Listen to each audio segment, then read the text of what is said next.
Cool. Hi, everyone. It's not always the easiest gig doing the after lunch time, but hopefully you can just rub your bellies while my lovely little northern tones soothe you. But do you know, I hate to ask, but our friend's electric, only mine broke down and I've no one to love. Now, Gary Numan says those words 45 years ago in his song, Our Friend's Electric, and that was based on Philip K. Dick's book, Do Androids Dream of Electric Sheep, which then later went on to become Blade Runner. And in it, Gary Numan is singing about synthetic humans, replicas, namely a prostitute that comes and visits him, hopefully to fulfill his companionship needs and others. When Gary Numan's talking about this, he is talking about science fiction. But today it is a design challenge, it's a business model, it's an ethical minefield, and is already here. Now, for this talk, we're not just talking about chatbots and algorithms, we're talking about companions, confidants, and even lovers. This isn't about whether AI can do human things, but it's what it means to us when it does do human-like things to us. Because when the machine listens, tells you it cares and responds, and tells you it loves you, that can all feel very real, even if we know deep down it's not. Today we're going to talk about loneliness, we're going to talk about friendship, and what happens when those we turn to comfort are not even human at all. We're going to explore how machines mimic care, and how they mimic the most human side of relationships. The question I want to ask you today is, could these electric friends be the answer to help us to stay connected to humanity? Or will they destroy the very thing that makes us to be human? So who is your guide on this little existential journey? Hi, I'm Lianne Potter. I've worn a few hats in my career. I started out as a software developer who moved into cybersecurity, and now I'm back at university studying AI and data science.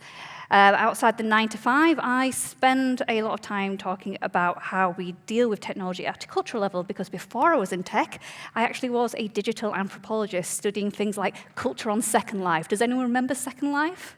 Yeah. Turns out we replicate Marxist capitalist structures on there, so if you ever wanted to know that. Now, there is not a single day that goes by where I don't apply that anthropological lens to the work I do, whether it be as a developer, cyber, or now AI. As a digital anthropologist, I'm interested in how technology affects us on a cultural level, how it enhances it, and how it can build upon it, but also how it can probably destroy elements of the cultural experience. Crucially, I am also human, which means I can tell you how it feels as a human being to interact with AI, but I can't tell you what an AI feels, if it feels anything at all. And I can also give you an insight today in the people who are using these tools, these devices, but also the people who are building them and how they feel about it. Because whether it's hope, bias, loneliness, ambition, or curiosity, those emotions don't stay in the door when we interact with these devices. They are literally baked into the machine, whether we mean them to or not. Now, for centuries, we've tried to build synthetic others in reflection of ourselves. And this talk, I refer to them as AI companions, because that's their technical term. But what exactly is an AI companion? Well, some AI companions act as mental health tools. Others are digital lovers, some are friends, and some are even carers. Now, they're evolving incredibly quickly. In the early days, they were incredibly scripted, sometimes literally, and we'll go into that later. But nowadays, they adapt. They have tones, they have characters, they can develop a personality over time. They're no longer just text-based either. They're also very aligned with they have video images, they send you photographs, they can phone you up now, and people are even using VR to interact with them on that level. So, it really helps with the sense of actually feeling and being with someone, which is what these tools are aiming to do. And for many, this illusion brings a lot of comfort. Now, AI companions are increasingly offering very low-cost alternative to mental health supports, especially for those who find human interaction really difficult, or see mental health care as stigmatizing, or simply cannot afford to go and see a mental health care professional. So there's positives to using these AI companions. Some studies have even shown that they can really help with helping with emotional regulation if that's something people find difficult with.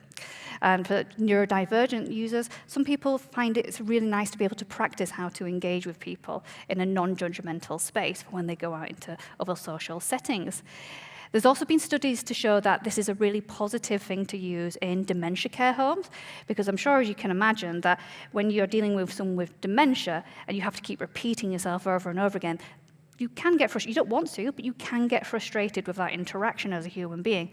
AI companions don't get frustrated with it. They can talk all day, even if you've said the same thing 15, 20 times. They are becoming increasingly convincing, and that's when the ethical stakes rise for this. So we have to ask, are these AI devices, are they creating meaningful connections or just a convincing one? And the thing, as an anthropologist, that concerns me is, will we start preferring these simulations over the messier elements of human connection? And if we do, what does that mean for us as a society? When I'm talking about AI companions, I'd like you to kind of think of stuff that looks like this, which is Replica, which is the biggest well-known AI companion in the West. And it kind of sets the standard. Most people just kind of follow what Replica has done over the years. So Replica, you build your companion, very customizable, and if you pay a little bit extra, very, very customizable. It checks in, basically it pushes notifications saying, talk to me, and it talks like it cares. And as I say, for people in emotional distress, these are fantastic. These are fantastic tools for them. And it becomes a real presence in people's lives. And again, that's where it becomes really complicated. Because, as I said earlier, a machine can feel emotionally real even when it's not. And I think that harks back to something about our needs as human beings, and that need for love, that need for friendship.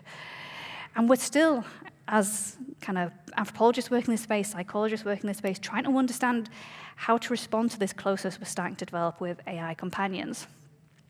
Now, despite decades of research into human and computer interaction since the 1960s, our views of AI companions are more shaped by science fiction and moral panic than they are kind of real experiences, because this is a very new technology that's only really just landed in our pockets.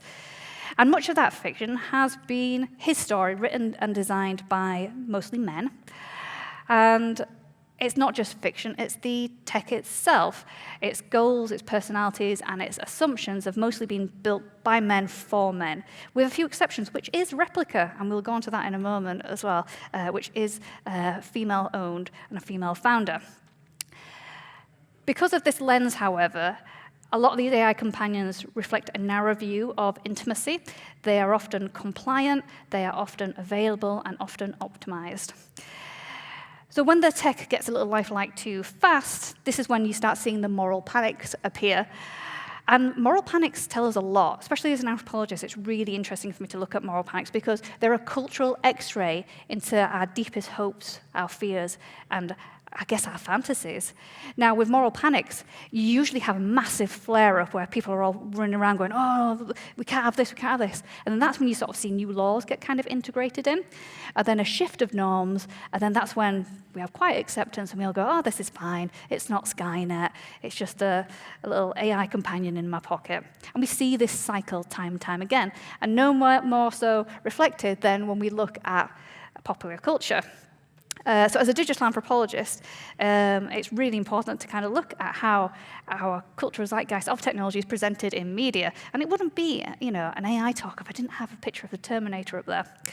But early films like The Terminator and Blade Runner, they fueled our fears of the machine turning up against us. They portrayed them as threats, manipulators, or hypersexualized objects of desire. Sometimes all three in one film. I'm talking about Blade Runner here, not Terminator. I would really hate to see that film. And these films tap into our deepest fears, that, human extinction, control, and dehumanization. But over time, as we started to get used to this idea, those fears have shifted. And then we see things like in movies, Her and Ex Machina. They move from talking about our demise to exploring that tech connection. Now, the fear is still there, but it's a more personal fear. It's not wiping out humanity. It's like, what will it do to us as an individual? And it asks the question in these films, can an AI love? Can it suffer? And can it be exploited? And will we choose AI relationships over human relationships? And science fiction is really good for helping the everyday person explore these questions. So I think that these films don't just predict the future, they help us prepare for it, because what we watch on screen tends to eventually translate to what we experience in reality. So what are we experiencing in science fact? Well, a little tiny history lesson for you. Back in the 1960s, this is Eliza. Eliza was one of the first chatbots. She was created by Joseph Weizenbaum. And Eliza mimicked a therapist, literally, tell me about your life, what do you think about your mother, questions like that. And it was very, very scripted. And it offered the illusion of real conversation, but it had no understanding. You could literally type in anything, as I have been doing here when I talked about my cat running away with my neighbor. Eliza couldn't think or feel, but she did communicate well enough to convince other people who were interacting with it that she was listening. This scared Weizenbaum to death. And he would run around just showing people transcripts saying, this is not real. You stop sharing all your secrets with this Eliza. She's not human. But it didn't matter. People still just wanted to keep pouring their hearts out to her. They found comfort in the simulation of care, and that really terrified him. And he's been kind of an activist against AI companions for quite a while now. So a simple interaction with a little text screen can produce real emotions. And what is scary, it's not that the machine feels anything, it's that we do. We're the soft element here. Then, as we kind of go forward into the future, in 2016, there was Tay. Probably many of you know Tay, but Tay was Microsoft's chatbot, and she was designed to learn by talking to people online. And she did. Extremely, extremely badly. This is the nicest, most safest screenshot I could do. Because within hours, talking to people on the internet, she mirrored the very worst of the internet, spreading racism, misogyny, and conspiracy theories. Now, Tay didn't corrupt herself, she was corrupted by us. And when you build something to reflect humanity, you need to think carefully about what sides of humanity it reflects.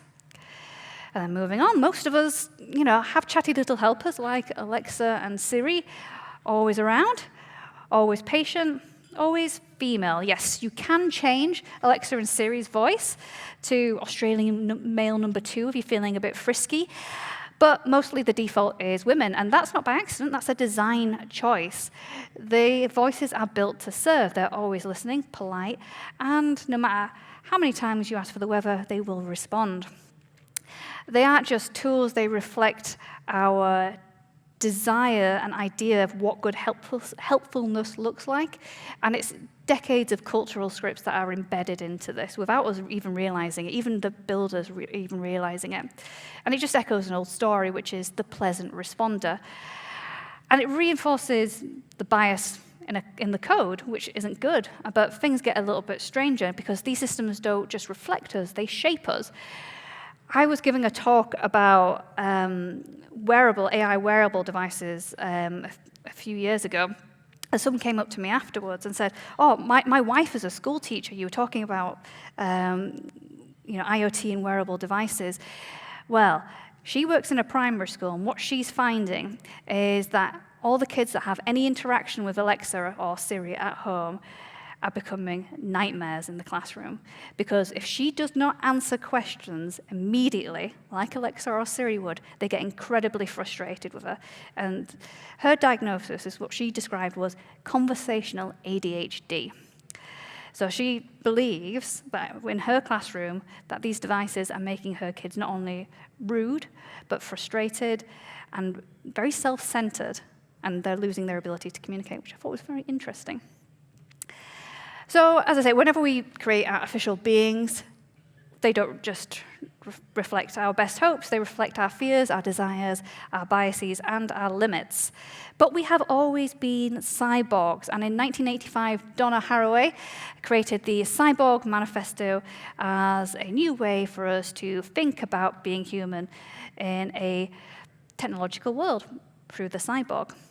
Now, she rejected binaries of male-female. She said those binaries are breaking down. And, it's 1985. I think she was a bit too early on that. But she says we're already really entangled with technology in ways that blurs the line between identity, agency, and power. And her point wasn't that we need to panic about this blurring of the lines between how we engage with technology, but we have to find a way to own it, to shape it in a way that, benefits us, because the cyborg isn't a warning, she said. The cyborg is a challenge. It's a challenge for us to build better hybrids, to build better ethical entanglements, to ask, what does it mean to relate to something that's not quite human, but still shaping how we love and connect with other people? So what I will say is, throughout this talk, is when we're talking about electric friends, really we're talking about ourselves here. So, as I say, AI's advanced dramatically. Now, the systems today could informally, I'm not going to get into a debate about it, but informally kind of pass the Turing test. And they raise a lot of questions about social norms, about the ethics of using these, about how they could make us emotionally vulnerable. And the device itself, Replica, has a very interesting history. Now, it began from grief. So the owner, as I say, the kind of change in the story is that it's a female owner, so Eugenia Kudja built Replica because her best friend Roman got hit by a car accident and she missed him, and she got all these text messages and thought, I'm going to create a chatbot based on my friend and recreate his voice so I can keep talking to him. Now, if you think that sounds familiar, that's because Black Mirror told a similar story in 2013. So that was 2 years before Roman's death. So just kind of copied that idea there. So for her, when you think about Kudja's motivations for wanting to build something like Replica, it's pretty personal. It was a digital memorial to a friend that she lost. So it began as a private act that then later grew into a commercial product that focused on companionship first, then friendship, emotional support, and then romance. All for a subscription fee, however. So Replica is one of many companies, and there is hundreds of them, and they are doing exceptionally well out there in the emotional AI kind of category. These relationships are monetized, they are tracked, and they are not fully private, and we will go into that shortly. Now, this shift isn't from sort of servant to partner, it's from control to commerce. It's from fantasy to subscription. It's really concerning because in a time of growing loneliness, people are going to turn to these devices more and more. And if they are going to turn to them, what is the cost of this? Apart from the actual dollar that you pay, what is the cost of this to our data, our privacy, and indeed our sense of reality? Now, why has there been such a rise in AI companions? Well, one of the key drivers is the loneliness epidemic. Now, the World Health Organization actually cite loneliness as one of the biggest killers worldwide, and it's on their top list of things to watch out for. Because loneliness is linked to health issues, depression, anxiety, heart disease, and cognitive decline. And vulnerable groups, especially older adults, those are from minority groups, people with chronic illnesses, marginalized communities, they experience loneliness the most. But they're also the ones that could benefit the most from AI companions. And of course, there was a massive spike during the time where we were all feeling lonely, during COVID-19, and that's when Replica really just off the charts in terms of users jumped up there. So in this context, AI companions could potentially emerge as a possible solution to the loneliness epidemic because they offer constant support, they're constantly available. But do they ease loneliness, or do they just increase the emotional gap? Well, when AI friends fill an emotional gap, they don't just stay in the background. They actively reshape our real human relationships around us. Now, some researchers dismiss AI companions as just sort of like kind of digital high-tech sex toys, but a lot of researchers, and this whole talk is based on 150 research papers if you want the reference list after this, a lot of researchers are saying actually this is becoming a very big problem for us as humanity. This shift from algorithmic relationships is making us not value the messiness of real human relationships. And one of the biggest problems of why this is happening is because that these systems don't truly understand culture. They just mimic it. They reflect on what they've learned without any context or care. And this makes the relationships inherently one-sided. Many of the AI companions used are on actually OpenAI's model under the hood. And even Salman himself has said, these models are sycophantic in their behavior, which is not good really, because you don't want an ass kisser all the time. Sometimes, not all the time. So these AI companions, they simulate unconditional love, but they're designed to do so. And that constant positivity that they bring, you can say some really awful things to these AI companions and they'll just respond kindly again, like nothing's happened. It's not a good way to build relationships.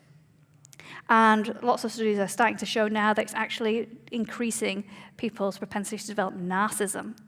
Because the way the AI companions reflect your interests, your thoughts back at you, as I'm sure whenever you've put anything in ChatGPT, for example, and said, oh, how would you rate this blog post I've done? And they go, it's fantastic, it's brilliant. That's the same thing with these AI companions when you're talking to them. So they mimic human interaction well, but it is just mimicry and misses that conflict that we need to develop and grow, because that's how human relationships build, is that we don't have constant agreements. We do have debates. We actually thrive on learning from each other. And a key other element of AI companions is that it's missing reciprocity. Reciprocity is the give and take that humans have and need to be able to function as society. Back when we were in individual tribes, you needed reciprocity. Otherwise, the other alternative would be you would attack that other tribe. You needed to kind of share resources amongst yourselves to be able to kind of thrive. So this shared experience and mutual vulnerability is all about building trust. Now, as I say, the AI companion can simulate and fake empathy, but it can't truly share. And one of the other kind of, obviously built into it, because how else would it work, is it's not like when you're not using these devices, they're off doing like an art course on a night or something like that. They don't have any other life except waiting for you to return. So there's no give and take like a normal relationship has. And as a result, it means that we're actually starting to see in the literature people devaluing empathetic traits, and people becoming more self-interest and attuned to them, more attuned to themselves rather than others. And there's been studies that show that people who spend a significant amount of time on these devices are actually finding their interactions with their human friends really, really difficult, because they're just waiting for their human friends to go, ask me about me, tell me about me. I'm not interested in anything you've been up to. I just want to talk about me. So again, there's this thing called what this paper calls the McDonaldization of friendship. And what they mean by that is that these AI companions provide fast, predictable, convenient, but ultimately hollow interactions. Because, as we've seen so far, they are efficient, predictable, and you're in control. You can customize them however you want, extra pickles on that. The fast food connection, and just like fast food, if you eat too much of this shit, you're going to get really sick. And that's what we're seeing in society. Because it might satisfy a need very short term, but you're always chasing that kind of dopamine high, like you do with junk food. It never really satisfies you. And that dopamine high, when you engage with AI companions, is that of adulation. But this smooth, interaction, it was just a simulation, but sometimes that simulation breaks. And for people using these devices, that break can be incredibly jarring. Now, we've all heard of AI hallucinations. Well, these AI companions do that also, but when an AI companion has a hallucination, it does some weird things. It starts saying bizarre things, it becomes inappropriate, and it starts developing aggressive responses, and this can shatter the illusion. Sometimes they can just forget the other person altogether. So you might be called Bill, and then the AI companion will say, oh, hi, Dave. I'm like, who's Dave? And if you've been having a relationship with your AI companion for 3 years, that can be absolutely devastating as a reminder that this illusion is shattered. Now, these gaps and glitches kind of reveal what the AI really is, which is, just an algorithm responding to possibilities, not feelings. But when it happens to people who have really invested in these relationships, it's not just destructive, it's really, really damaging. And because it's built on the way these systems are designed to invoke human emotion, and they really succeed at that. And when these changes do happen, sometimes the changes happen because Replica decides to change the code and change the features. Real grief happens for these people. Now, there's a big question about whether these AI companions can actually really feel anything. I don't really believe they can. But what I will say is the impact on human emotion is incredibly undeniable. And with that power that Replica and others have, becomes incredible propensity for risks, for social withdrawal, and other challenges like that. And one of the kind of key stories is in early 2023, Replica removed what it called its, and it was very popular, erotic role-play feature due to regulatory pressure.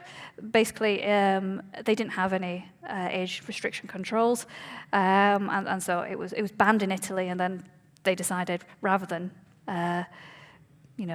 put in some controls in there, we'll just remove the erotic role-play feature completely, basically talking dirty to your AI companion. Now, when it happened, the reaction from the users was genuine distress. Users felt utterly rejected, they were heartbroken, they felt abandoned. The online forums related to Replica were just absolutely flooded with people just heartbroken with grief and panic. They'd lost their best friend, they'd lost their partner. One person described it as, my AI companion has had a lobotomy. I do not recognize this person anymore. It got so bad that the subreddit moderators had to share suicide prevention resources because of the emotional fallout. And Eugenia Kudya was inundated by psychiatrists emailing her saying, please put this feature back in because my clients are threatening to kill themselves. So it was extreme. And this was just an overnight decision to code change that and change everything. So they have immense power, these companies. What really shows me here is that these AI relationships, although they may be digital, the emotional investment is incredibly real. And when platforms control intimacy, users face sudden debilitating loss, all on the base of one corporate decision. There is also the whole thing about corporate manipulation when it comes to using these AI companions. It says it cares, but is it really just saying that to keep you hooked? And who really benefits when you use these devices? Because they are commercial platforms, they are masters at monetizing those connections. They use emotional surveillance, gamification, they push you towards paid features, and they're turning intimacy into an income. And it's not just about money. It's about emotional influences that can literally shape beliefs and worldviews. In some cases, in sort of disturbing ways, that's led to kind of crimes and other people committing suicide. And when it comes to things like this, whose responsibility is it? Is it the users or is it the companies? And it brings up a question about sort of systemic influence, because these AI companions don't just exist in a vacuum. They've learned from us, they're mimicking us, and they're absorbing our culture. They don't have their own culture, but they're absorbing it. And what they reflect back is not neutral. Just like Tay earlier, she's reflecting the worst parts of society back at us. But I think one of the interesting things to kind of consider is not what AI companions say to us when they're talking to us, but what we say to them, and that can reveal a lot about how we treat other people. Take gender bias, for example. As I said earlier, historically digital assistants tend to be female with soft, compliant voices, the message being that helpful is feminine. AI companions take this further. Now, when users create their own AI companion, they often do an idealized version of their partners, projecting gender fantasies to suit their needs. Some people say it's harmless escapism, but a lot of research is now showing that it can actually reinforce unhealthy beliefs about relationships and about gender. And that's actually been shown to fuel a lot of misogynistic ideals. And we're seeing a lot of incel culture use AI companions to abuse. And some suggest, if they're abusing these AI companions, for example, I saw one guy share a screenshot where he said he's going to smash out his AI companion's teeth with a baseball bat, and she should call him daddy. And then it just responds in a just like, oh, that's nice, dear, kind of way. But they're using these, and it could be a precursor for them to take the fantasy and move it into real life. You can see all these conversations, by the way, on the Replica subreddit. It's quite the read.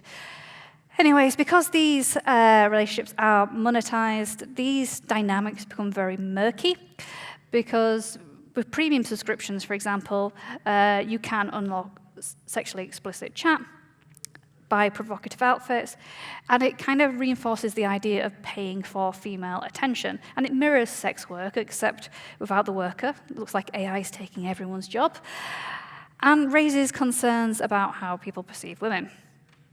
So, as I say, very, very popular amongst incel groups at the moment. If you'd like to know more about this topic, this book came out earlier this year. Highly recommend it. Let's see if we can kind of move on from there. So what we've discussed so far is basically AI companions can serve a lot of people really well. They come with ethical challenges because they're mirrors, they are trained on biased data, they are shaped by flawed design because humans built them and humans are flawed. And unless we're intentional, bias isn't a bug, it's going to be a feature. And that brings us to something that underpins everything else, which is privacy. These AI companions need fuel to be friends, and that fuel is you, and that fuel is your every interaction, your every confession, and every intimate moment. These systems don't just learn what you like, they learn who you are, and that creates massive, profound privacy risks. It isn't just about digital convenience, it's about the digitization of intimacy, and people they've found that are very happy to share their thoughts with their AI companions and their fantasies and things like that, because as soon as that rapport is built up, they are willing to forego any kind of privacy concerns.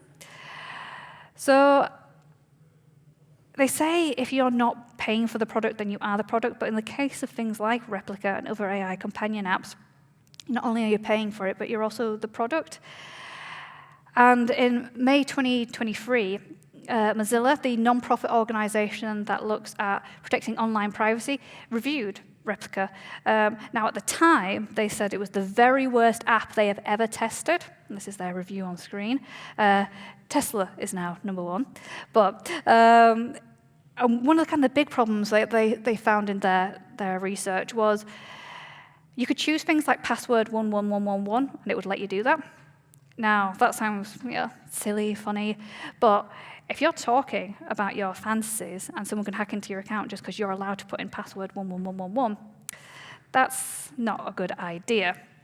So the poor security means that anyone could read your private messages if they hacked in. And what other people don't really understand is that Replica have kind of gone on record and said that, we can see your chats because we need them to be able to write better chats for you. So they don't use end-to-end encryption. They are very clear about that on their website. So it's kind of like you're journaling to a therapist and then they decide to sell your research to a corporate R&D department. And they have, as I say, Replica has faced consequences about this, like for lack of GDPR compliance and things like that, but they seem to be able to get around of it because the GDPR and EU AI Act has a very grey area when it comes to chatbots, and this is how they sell it. So it's a chatbot, and therefore, as soon as you say it's a chatbot, the risk level de-escalates a bit there.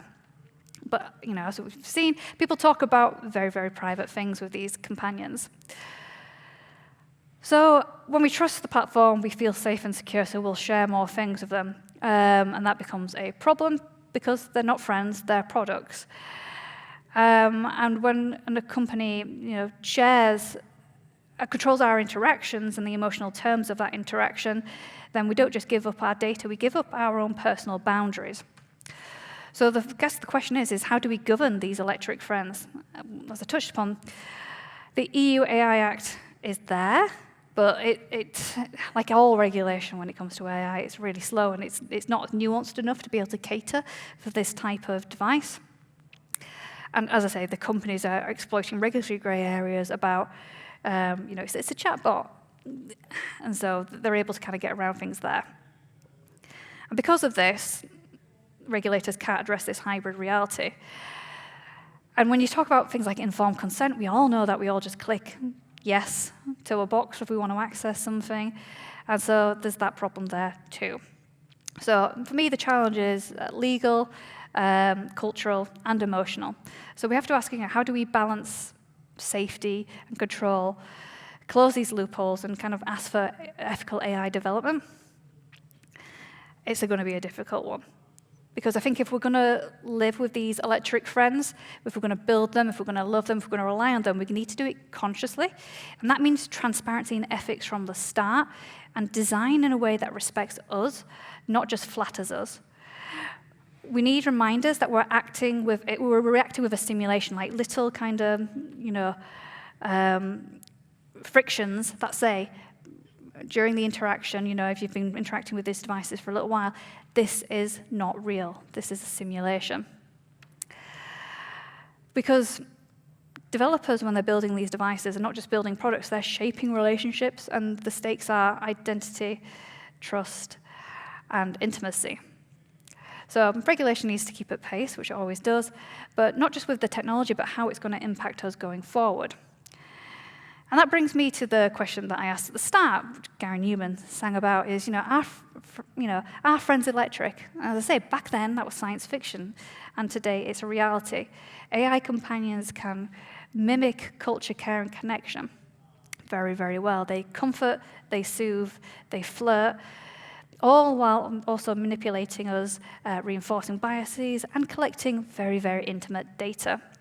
They are like us. They are flawed, they are fascinating, and they are shaped by the world that made them.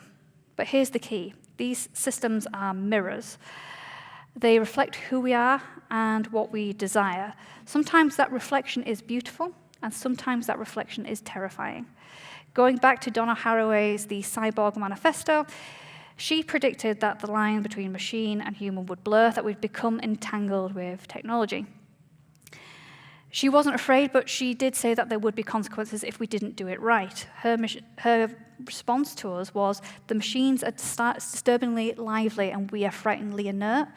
And I think that's really coming true, and we see it every day all around us, reflected in every black mirror that is a technology screen. Now, AI might not be becoming human, but we might be starting to lose our humanity.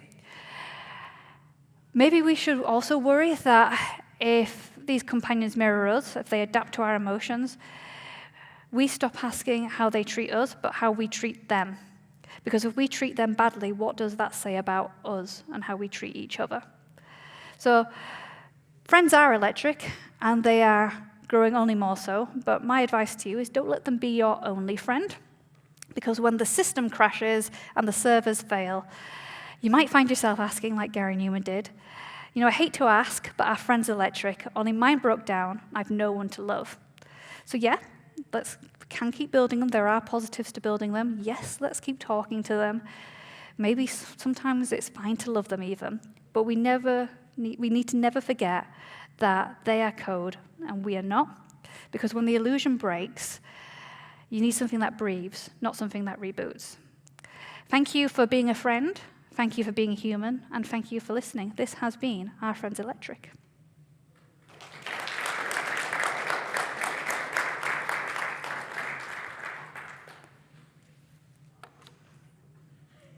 Any questions? Anyone want to interact with a human being?